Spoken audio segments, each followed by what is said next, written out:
Ganyan lang siya kalakas, oh. Sobrang hina talaga. Para kang nag-i-in lang ng sinaing. Ayan. Good morning mga ka-LPG. Tawag dito. Ang tagal daw makaluto ng burner ni Madam. Titistingin kasi ang ina daw ng apoy, ang tagal daw makaluto. Tingin nga natin. Tigas. Ayan mga ka-LPG. Todo na ito. Ganyan lang siya kalakas, oh. Sobrang hina talaga. Para kang nag-i-in lang ng sinaing. Ayan. Ngayon, gagawin natin to dahil gabi na rin. Magluluto siya, gawin natin yung mabilisan lang. Ngayon, marami na akong mga video na in-upload nito mga ka-LPG. Ganun at ganun pa rin po ang sakit nito. Pag hindi barado, makampo yung pihitan niya. Lumalakas pa bago-bago ng apoy. Okay? Ngayon, ganun pa rin po. As usual pa rin po ang ating gagawin. Ayan. Tatanggalin po natin yung dalawang tornilyo na nasa gilid. Ayan.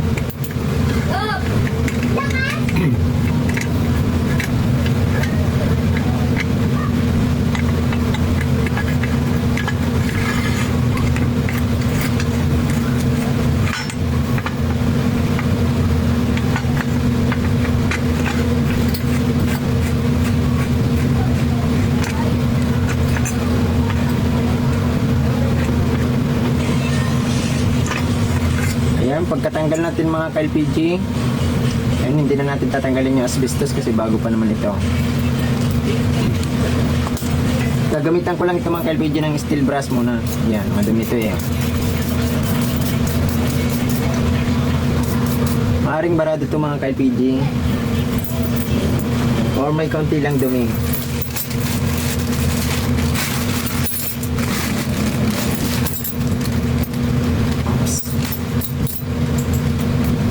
Sa mga magtatanong mga ka-LPG kung anong size nga pala nitong pinakang nozzle nito mga ka-LPG is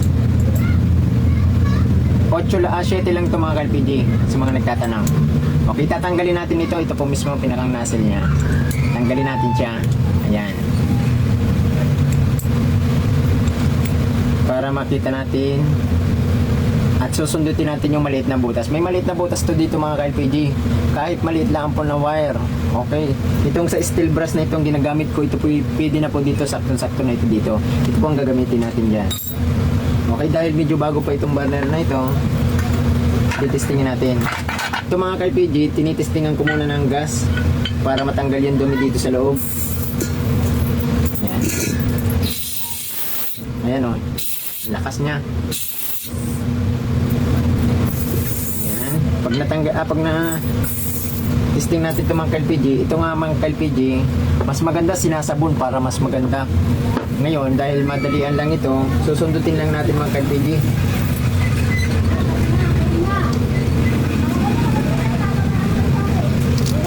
Yan, ito gagamitan ko na rin ng cotton buds para mawala-wala yung dumi niya.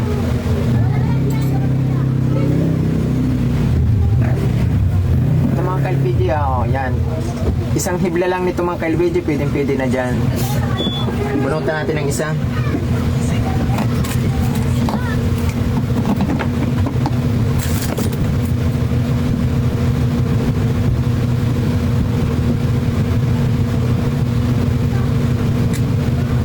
Ayan. Bumunot lang tayo mga ka-LPG ng isa para ipansundot lang natin. Ayan, ang liit ng butas nito mga ka-LPG, oh. Sundutin nyo po, magkabila na. Yan. Hindi masyado makita at napakaliit po nito. Yan. Ganyan lang po kaliit. Huwag po yung sobrang laki po lang ipag-susundot nyo dito mga ka-LPG dahil ito po ay maliit lang butas. Lalaki pa, pangit po ang apoy niyan. Ayan, sakto na po yung ganito kalaki. Basta masundot lang mawala yung dumi. Yan. Ngayon, itatry ko po ulit dito ito ay kung hindi na nga barado yung ating pinakang nozzle niya. Ayan, malakas na. Ayan. Ito po, ayan, malakas na.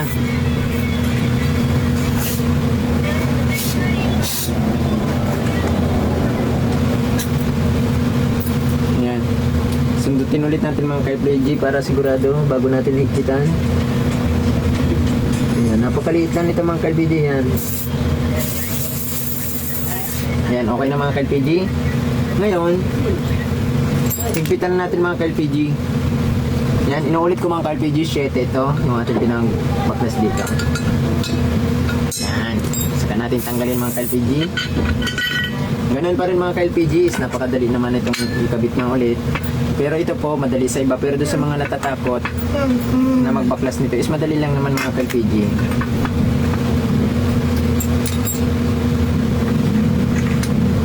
Yan, lagay po natin yung dalawang tornilyo sa gilid. Mga ka-LPG, bago ko ikabit nga pala, huwag niyong kakalimutan ito mga ka-LPG, baka malimutan niyo yung asbestos. Ito yung isa sa mga humaharang sa init ng ating burner pag nagluluto tayo. At the same time, para hindi po sumingaw yung ating gas dito sa puno. Ayan. Okay, and then syempre po, dapat may gasket dito. Ayan, ibalik na natin ito mga ka-LPG.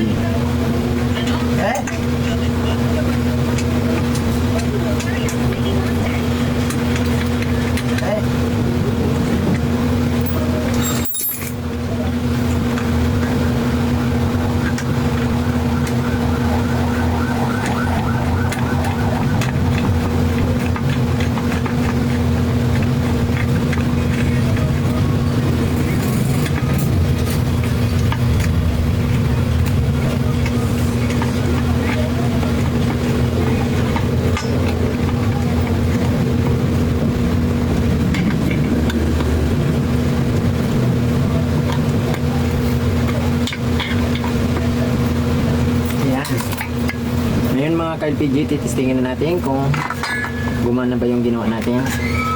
Kung lumakas ang apoy. Ayan. Narinig yung mga ka-LPG, yung tumutunog na yun is baka kayo natatakot pag kayo nagkakabit. Is normal lang po yun dahil direkta po ito sa ating tangke. Is normal po talaga doon sa barbula is pagpasok po ng ating burner is sisingaw po talaga yun. Ayan, sindihan na natin. Malakas na ito mga ka-LPG.